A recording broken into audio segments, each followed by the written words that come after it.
Hello, I'm Nicole Dougherty, also known as Jamoli, and I'm here today to show you how I made my thesis film, Ursa Minor to Ursa Major. Now, for the first part, if it sounds like I'm reading from a script, it's because I am reading from a script, and I'm really freaking good at this, guys. So, first off, let's start with the synopsis. The synopsis is, a young bear cub is orphaned. The cub sees its mother in the sky, and enlists the help of other animals to build a tower to reach the stars, and bring its mother home. Okay, awesome. So how did we even get this idea for the film? So first off, I tried to keep my ideas simple. I had ideas of grandeur, right? Like, oh wow, I'm gonna make a TV pilot, but I know in 6 months I'm not gonna be able to make a TV pilot. So we aren't thinking of grandeur for a short film, okay? We have 6 months and we have to make it in 6 months, okay? So how'd I come up with the idea? Well, back in 2020-ish, there was a Minecraft... back in 2020-ish, there was a Minecraft SMP, and people wanted to do lore in it. I was accepted in the SMP. I had a rough character plot planned, but ended up never doing it because there was just way too many mods on the server that my computer would not keep up with. The idea was so overcomplicated. It was like an alien bear parasite thing tossed down to Earth and put into a body of a teddy bear. Teddy bear would build a tower to space because it was Minecraft, and you build. Eventually, the bear would reach the build limit, so it would use an elytra and fireworks and blow up, unable to reach the alien mothership. So, what did I just say? What? Since I didn't actually play on that Minecraft server, I shoved the idea back into the box just to hang around in the background. When I was looking into the animation program for a local school, however, I think it is when I came back to the idea. I don't remember exactly when, but I remember wanting to build up my portfolio to get into the animation program. So I made a beta version of Bear Film with concepts, ditched all the alien stuff in favor for just being some forest animals. The plot was completely stripped down to the bare essentials. Of baby's mom dies and is in space. So now baby is an actual bear and tries to reach her space via firework. Baby in this version dies on the firework to be reunited with its mother only in death. So I was told, no, this is too sad by my test audiences. But what actually mattered is that I built up my portfolio and got in. Okay, so cool. I knew at the time that I didn't have the skills to make what I wanted. So again, it was put on the back burner as I focused on other ideas trying to build up my skills. Yada yada yada, bear film evolved to its final forms. And spoilers, the baby bear doesn't actually die in this version, hooray! Yeah, so basically, for your short film, keep your ideas simple, if you can, okay? Like, if you can make a pilot for a show, go for it. But like, especially when you have a timeline of just 6 months to finish a film, and keep it simple. The characters! The characters are fairly simple, as they each show the baby bear their own ways of getting to the sky, climbing, building, or flying. Mom and baby bear were both rounded to give a soft, friendly impression. Mom bear was a little sharper because I wanted to show how she could hold her own, but they're just round creatures. The squirrel was fairly simple. I had made an interactive twine game called So You're a Squirrel, so I mostly reused that design. As well as my design from the beta bear film. Its design was kept simple. At one point I tried making it like star-shaped, but it didn't really work out. The beaver was made to be dependable and sturdy, vaguely inspired by Massimo from Luca with the covered eyes, from what I remember. His design was only really changed to be more shapes-based on the new version. The small beavers that I dubbed the beaverlings were originally not supposed to be in this film at all. I had made a design for the children's book I published. Shameless plug. But I ended up wanting to include more in the little beavers in the now cut construction sequence, but the designs grew on me so much I put them in the film. Anyways, they also added some more baby animals into the mix to tie back into that familial theme and be like, oh, so cute!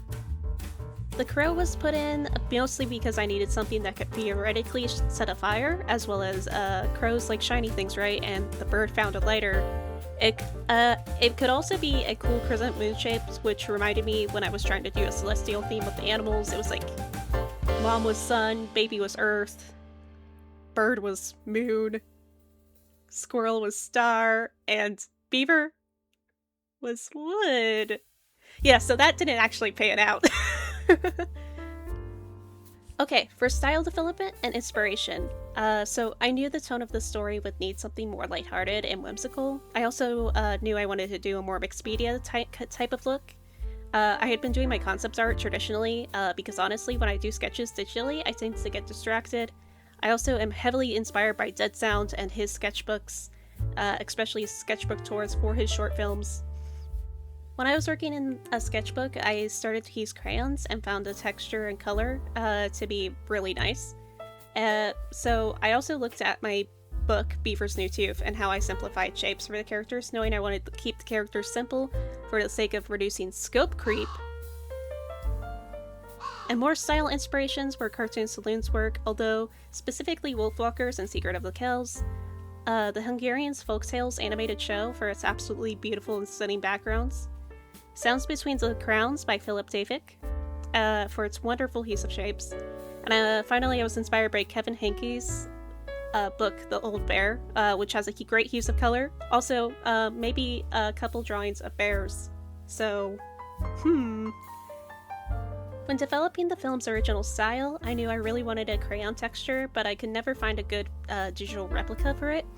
As I knew I would be working in Toon Boom Harmony, I had actually considered doing everything on paper for a time, but I tend to animate better digitally, and having access to keyframes would be absolutely essential for this project, as I knew I'd end up giving myself a repetitive stress injury. So it would be much easier for anybody who wanted to help me also to animate and transfer the files digitally.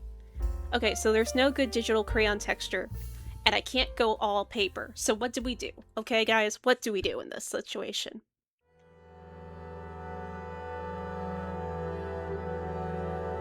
Oh yeah, I know what we're going to do today. Yeah, Rainlark's animation texture video was a very big lifesaver on this. Thank you! Thank you for making that video, it was really good!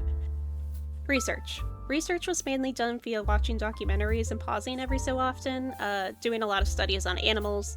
I wouldn't include the and their habitats, although honestly I studied bears a lot, more than I studied any of the other animals.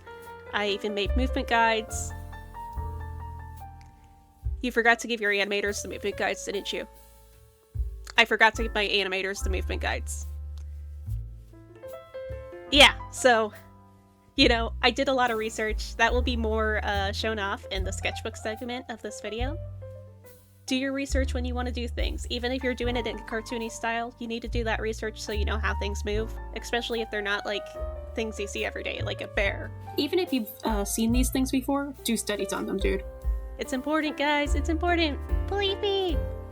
Storyboards. Ah, yes, storyboards. I did them all on paper because why not?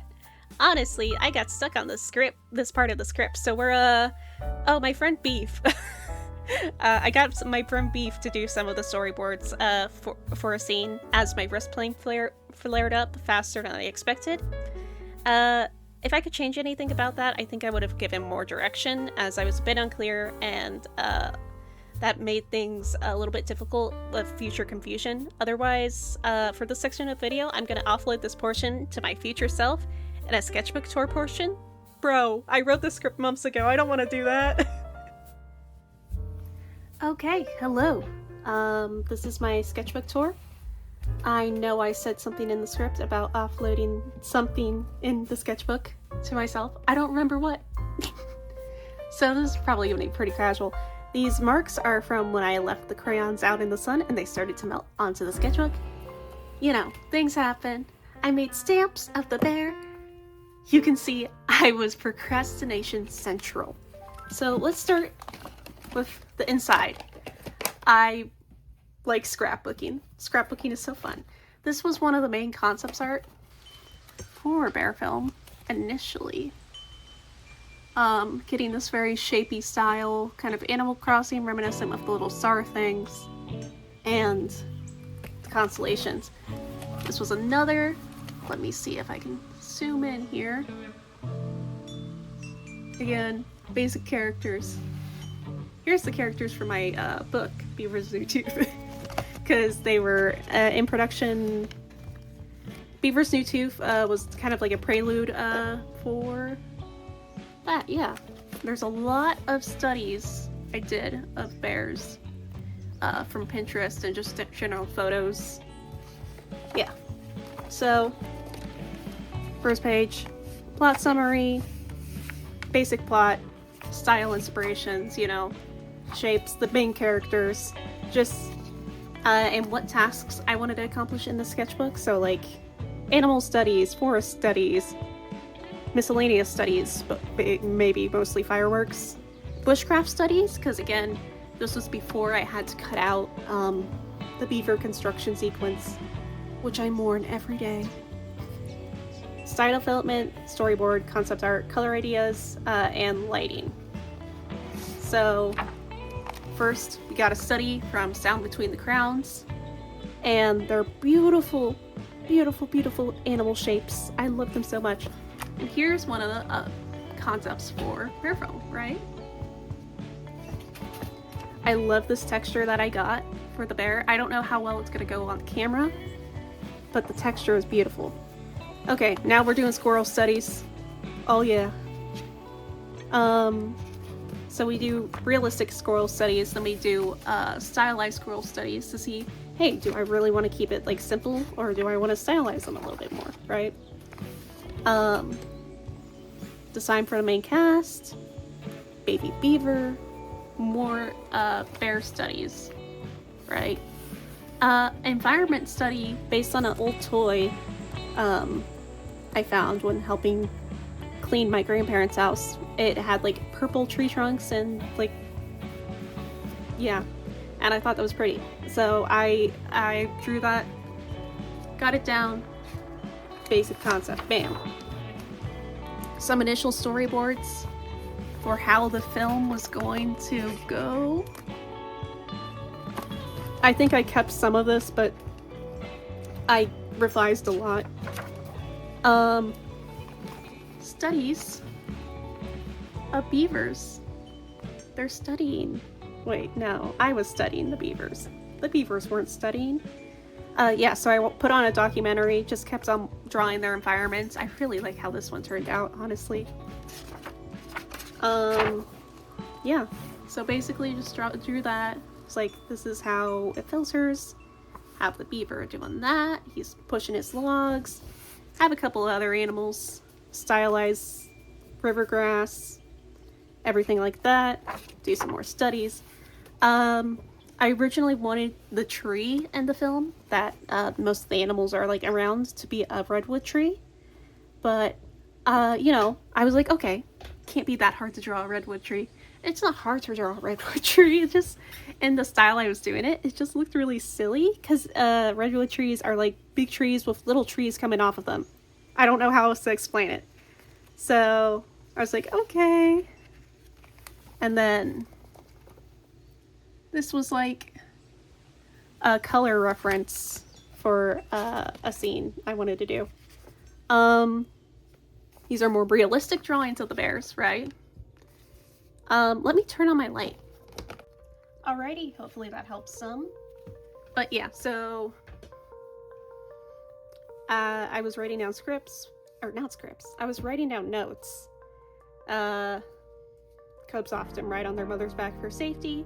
See, that ties into some things you might see later in the film, you know. And current script as of 08/05/25. The mother and baby don't actually interact that much in the film, which I did actually fix in the final product.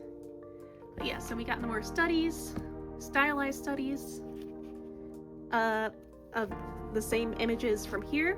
So here, birds. We got bird studies.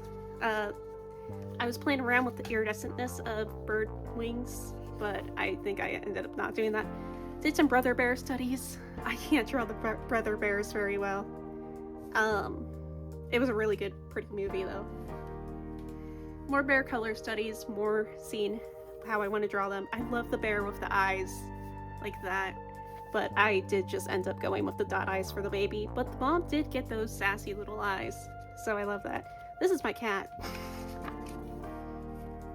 This was one of the first versions of the script.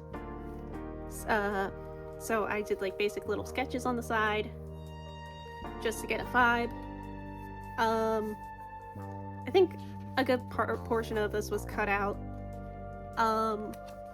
But yeah, so we did that. We have this beautiful little thing here of them reuniting. Had some concepts of the mom's bear tears becoming like meteors or shooting stars. That could have been fun. Expression tests. This cute little guy.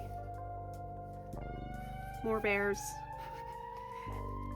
You're gonna be really excited by bears, aren't you? I reference grizzly bear walking slow motion animation reference from Slow Mo Ref, and just basically drew frame for frame how they walked. Did that again from a different video, I'm pretty sure, for a different angle. Trail cameras are delicious. Steve Siski. I'm so sorry, I pronounced that wrong. This was a young adult black bear, again, because bears are different. The shapes and skeletons are a little bit different between bear types, so I wrote it down, was like, hey, this is different. So basically just watching how they move, because I don't have bears around me. Another documentary. A beautiful climbing chart that I was totally gonna give to my animators, and then I forgot. So, yeah. More bear movement studies, trying to make sure how they walk and see how they walk when I simplify them. Squirrel movement studies. So yeah, we got the frame by frames for the squirrels. And then I wrote down, our squirrel's a bit more rotund. Because our squirrel was a bit more rotund.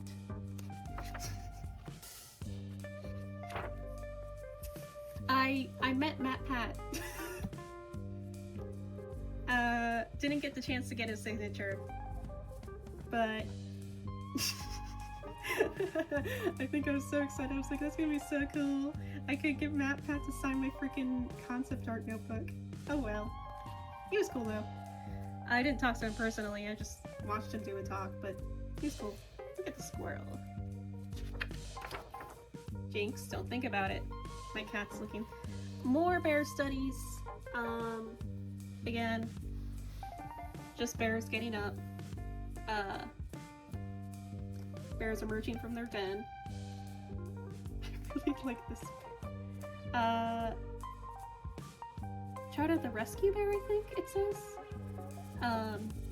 Just getting up, shaking, get him awake. Very nice. A big main piece of concept art for the beavers territory. I really wanted to have this like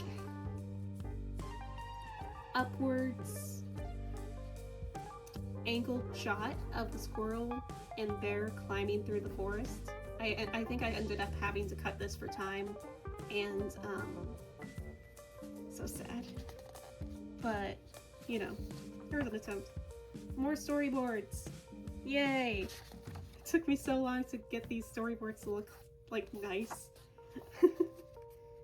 A basic color idea for the film to get those color schemes.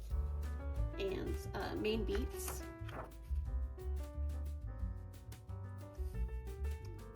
Notes. Telling myself I need to lock in. Oh yeah. There's just nothing on this page. Okay. So, did storyboards again, because I was revising it.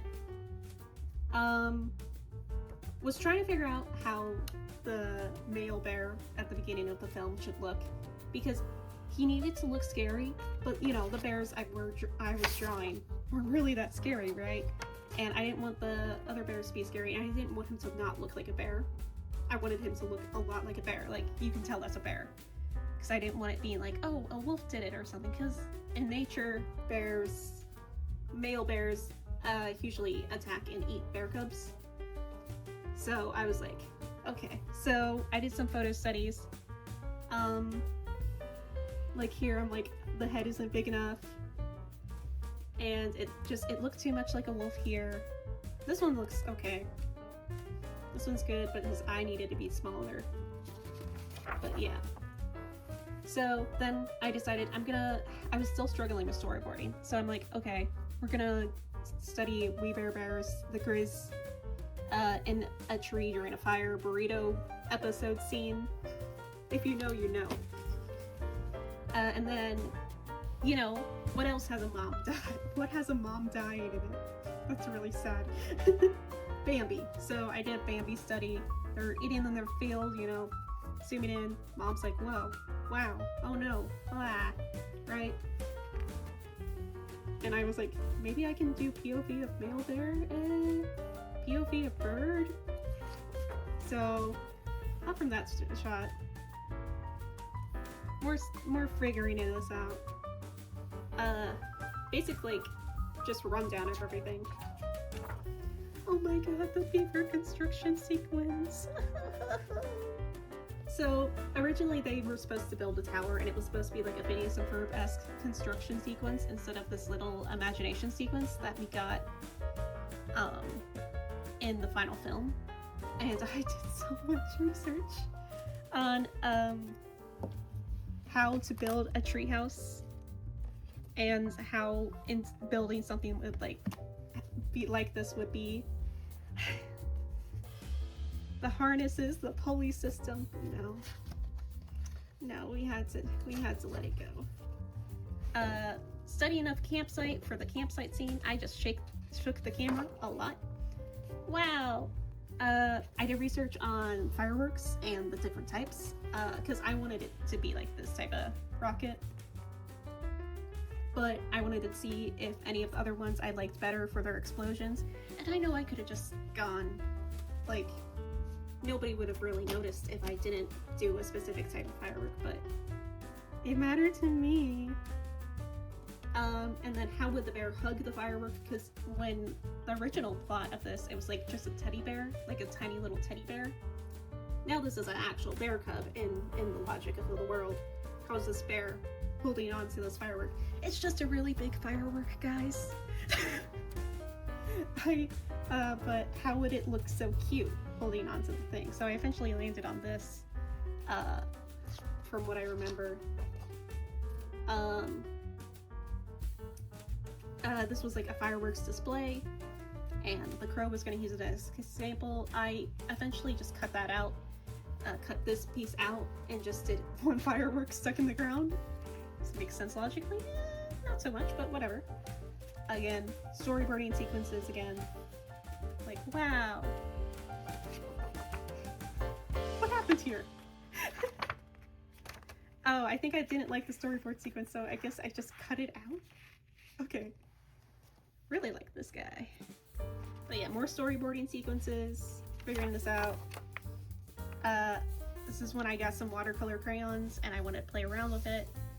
See if that did anything, because I think I was still playing on crayon texture and seeing how I would do that. I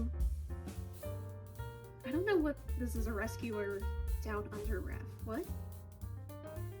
Oh, I think, yeah, there was a beautiful clip, I think, from Rescuers Down Under. I don't think I've actually watched the movie, I just saw the clip on Tumblr of like a bird flying. It was going to be really pretty, but I had to cut this out for timeline constraints. It was really sad, but whatever. This was a cut completely. Originally the squirrel was gonna come down to the tree and wake up the bear, and it was gonna be just a cute little character building moment for them, and then the squirrel was gonna teach it how to climb a tree. I cut that out. It's gone. Wait, I flipped too many pages. Hello? Okay. More of the beaver construction sequence. We could have had our buzzsaw beaver, but no. This was me just drawing some bears in class. Figuring out its climbing motion again, making sure. Trees? Oh, I said Dev should 3D model tree construction site, scaffolding, etc. Which I did end up doing. Maybe I'll add that in here. But I ended up doing that. The tree model I made, I don't know, I guess it got corrupted or something. Because when I tried to load the file on any other computer, it would not work. I had a lot of technical difficulties, like technology difficulties. So yeah, it ended up not working. This is my friend. This is by my friend Hannah. But yeah, it ended up not working. But I did just honestly just take pictures from that computer on my phone. It's kind of funny. So getting this tree in here, because it's an important plot piece. So I was like, okay, this is a little bit more like it would look like in real life, right? My stylized, I wanted the little leaves to be star-shaped slightly. More listing stuff. I was trying to figure out the fight sequence between the mom and the male bear, because if it cut away without showing the death, it would have been a little bit confusing. But also, for the rest of the story, it would have been really tonally confusing to be like, oh, there's bloodshed, mom is dead, like explicitly on screen. Then back to, oh wow, now Squirrel's teaching the little baby how to climb a tree. You know, so I had to figure out how to balance that, and I think I did a decent job. But I still wanted to do some bear studies of them fighting. Which, man, they're brutal, man. This guy was like clapping around the head. It was like, dang. But yeah, I think I ended up referencing some of these studies when I did the stills for that. I did some research again. I was trying to figure out what has bears in it. Kung Fu Panda 2 2D animated scenes. Art of Animation Brother Bear, that's a website. And Art of Wolfwalkers on Internet Archive. What? I don't remember that. But then I did a study on the types of shots, just because I was like, oh my gosh, I need to I need to make sure I'm doing this in a way that's gonna be nice for me. And I was just a little annoyed with the air search functionality. But, so for the texture of the animals and the colors in there, I actually just was like, I'm gonna just color them in, but the scanner I used didn't get the complete color that I wanted. So I had to end up editing them digitally a little bit to get the right colors. So yeah, what's going on? I think I was showing people this and I was writing notes and what they were saying. Here's a rough map of what I was thinking for bear film.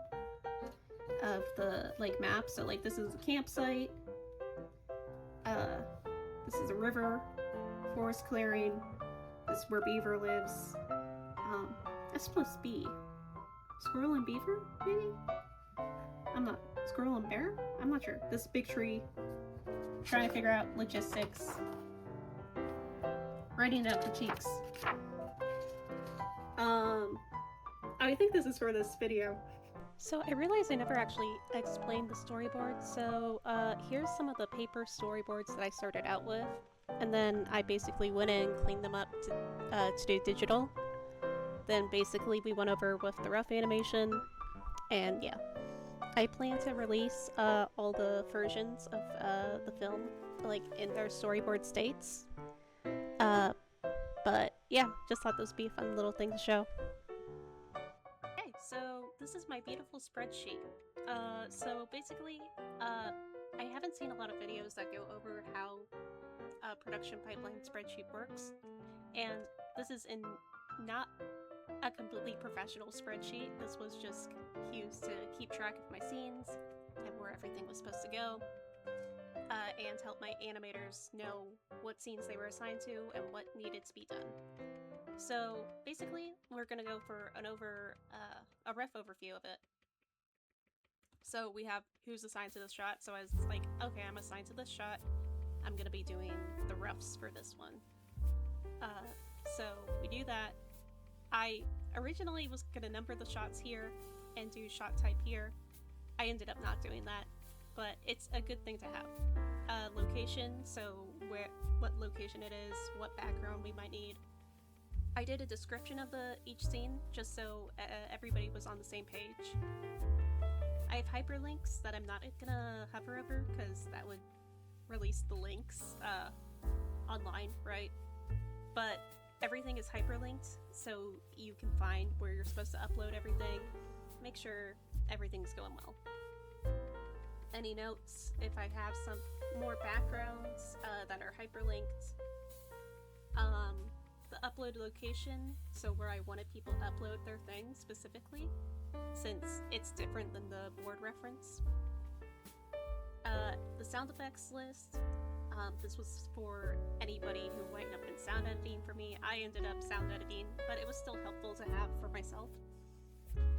I also had hyperlinks of the movie files. Again, my Google Drive is so full now. I need to organize it again.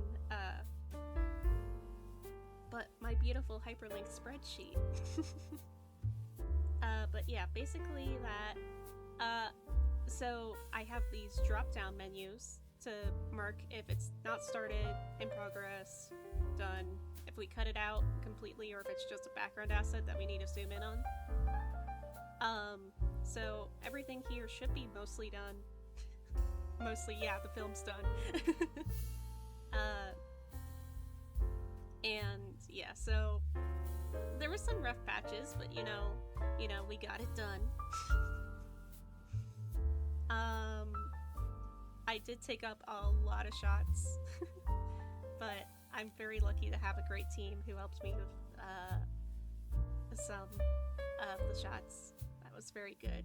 This was an animator I forgot to give my movement guide to. Wow! Yeah, I definitely could have been more organized, but you know, you live and you learn. Yeah, so I got scene synopsis to see, hey, what's going on in the scene generally. You know, just keep everything organized. I love being organized. So in this film, there should be about 86 shots, I think. Let's see. 85, 86, something around that. So same thing for the clean. That's it, basically just same thing. I'm just like, is the line art done? Cool. Is the color done? Awesome. So yeah. Yeah, that's basically it. I'm so happy with my spreadsheet. This was just to see if I needed to export my image sequences at all, and if anything needed to be changed. More or less the same. I was coming close to the deadline, so this section of the spreadsheet was more for myself than anybody. Okay, so this is going to be a quick overview of the guide I gave to my animators to make sure they had everything running in Toon Boom Harmony smoothly. If anybody is curious and wants me to go more in depth into this type of stuff, I can. I currently don't have a Toon Boom license anymore, so it might be a while if I am asked to do any tutorials, because I need to save up for that.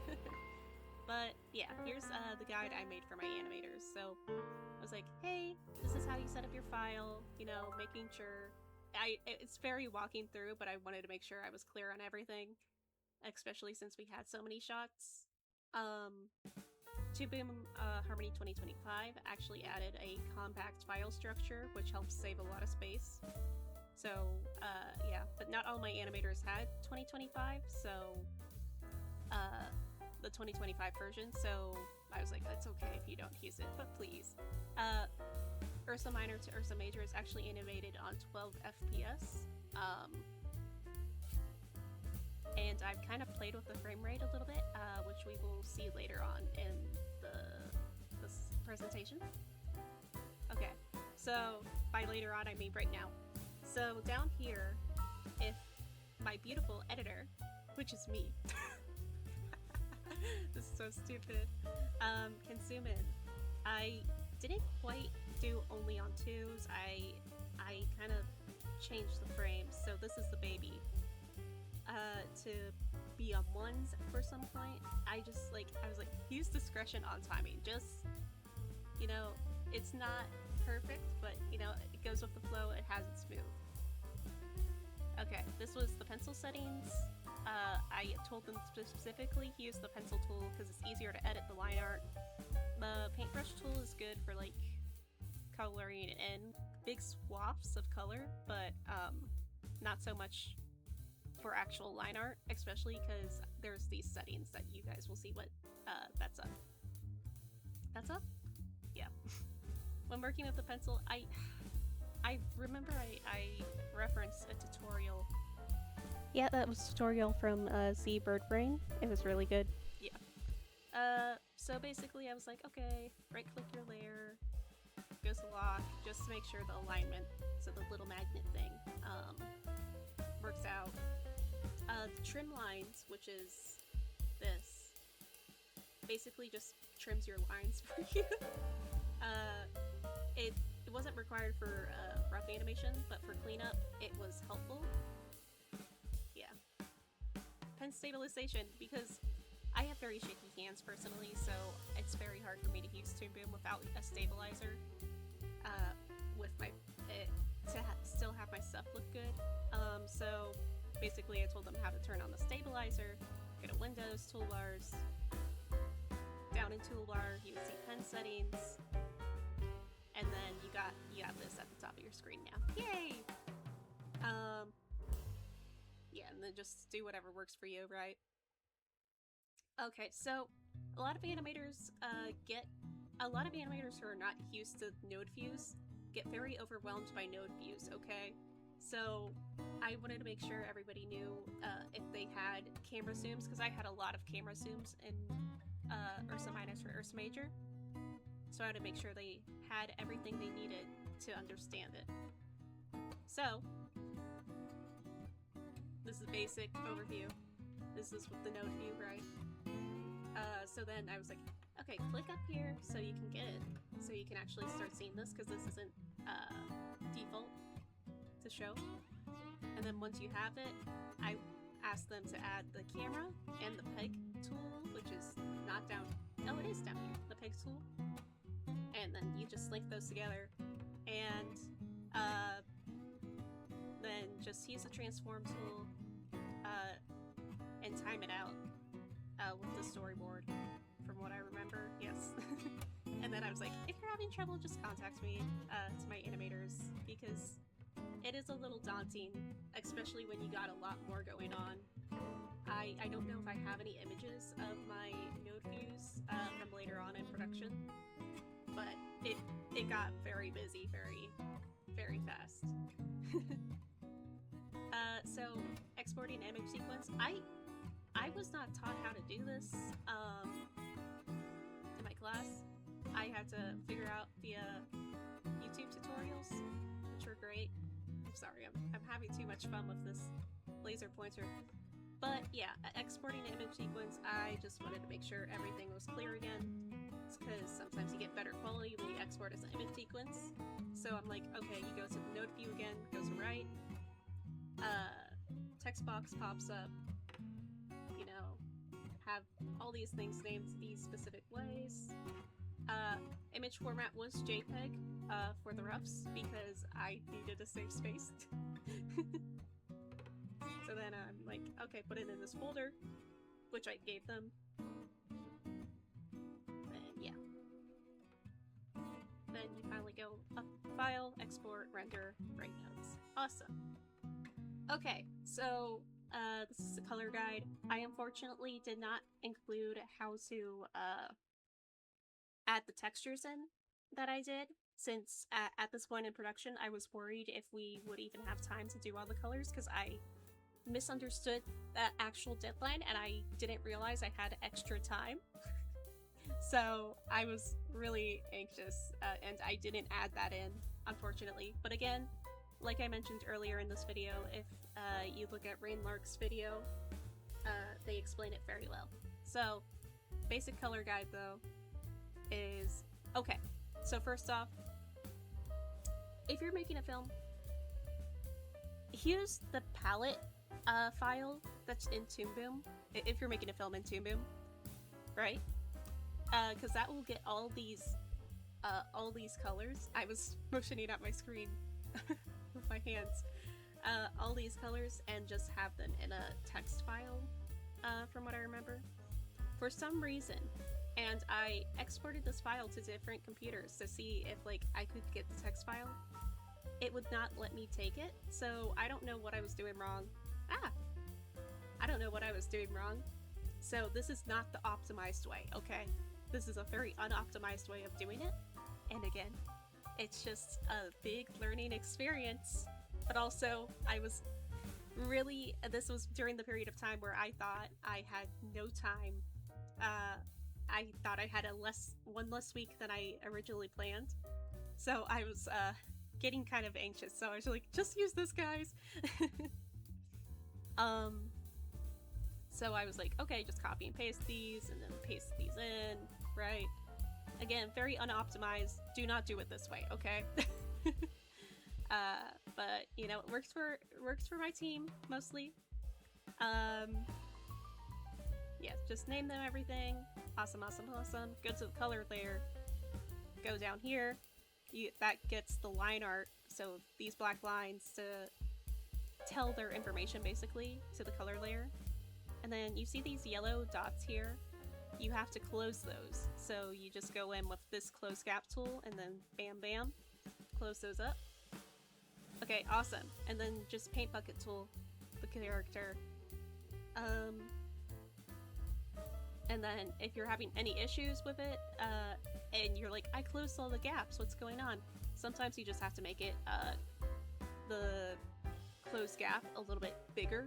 So up to 10 is like, I think the highest level. So sometimes that helps if you're ever struggling with that.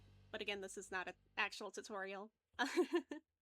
Well, a tutorial for the audience, the viewers. This was me just being like, hi animators, please.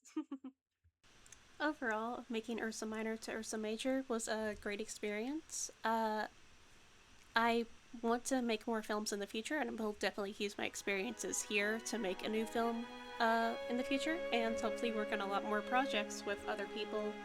There's a lot of things I didn't include in this video, such as like how I worked with my composer, or how I painted the backgrounds, which I do plan on releasing those videos separately, at least for the backgrounds. But yeah, no, this was a great experience, and if you're still here and watching, thank you.